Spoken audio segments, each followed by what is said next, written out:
Hey! In front of me is REALME GT Neo 3 and today I would like to show you how you can set up app lock on this device.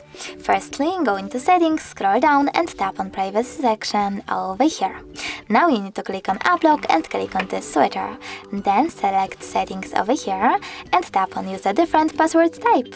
Now select one of those login methods for your apps by tapping on the best one for you. Then you need to enter it and repeat it. When you're ready, answer this security question and set up your recovery email. If you don't like this question, you can always tap on it and click on one of those. If you don't like any of them, don't worry, you can click on it and tap on custom question. Now create your own and just confirm. Then remember to answer it correctly below and save your changes by clicking on the check mark at the top right corner.